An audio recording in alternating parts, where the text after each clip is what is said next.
তেলের পিঠা, খাঁটি খেজুরের গুড় দিয়ে বানানো তেলের পিঠা। এখানে চালের গুঁড়া ইউজ করেছি। এই পিঠাটা খেতে অনেক টেস্টি হয়। এটা রেসিপিটি দেখাচ্ছি।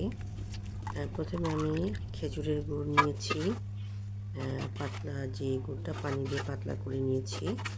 নিয়ে এরপর এখানে আমি চালের গুঁড়া দিয়েছি, দিয়ে সামান্য 1 চিমটে লবণ দিয়েছি। দিয়ে এখন চালের গুঁড়া এবং গুড়টা ভালো করে হাতে মেখে মেখে গুঁড়াটাকে গুড়ের সাথে একদম মিশিয়ে দিচ্ছি। গুঁড়াটা একদম বেশি বেশি পরিমাণে ছিল, যে কারণে এখানে কোনো চিনি দিতে হয়নি। একদম শুধু গুড়ের মধ্যেই পিঠাটা তৈরি হচ্ছে।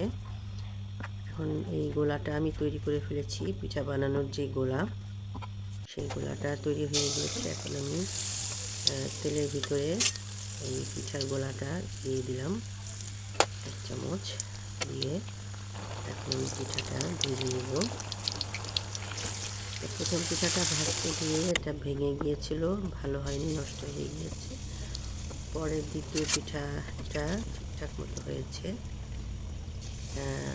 এরপরের পিঠাগুলো আমি একে একে সুন্দর মতো ভেজে নিচ্ছি।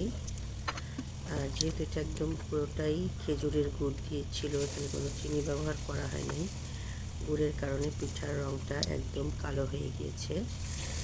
পিঠার রং কালো হলে কি হবে, কিন্তু পিঠাটা কিন্তু খেতে অনেক টেস্টি ছিল। দেখতে সেরকম সুন্দর হয়নি, বাট এটা খেতে অনেক টেস্টি ছিল। আমি একে একে পিঠা সব ভেজে নিচ্ছি। এই পিঠা ভাজা খুবই সহজ। গোলাটা যদি ঠিকমতো তৈরি করা যায়, ভালো করে মেখে একদম, তখন এই পিঠাটা মানে সহজেই ভেজে উঠানো যায়। এখানে কয়েকটা পিঠা আমি ভেজে উঠিয়েছি, দেখালাম।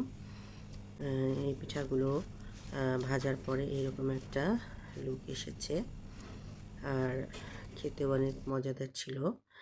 আপনারা বাসায় এভাবে তেলের পিঠা বানিয়ে খেয়ে দেখবেন।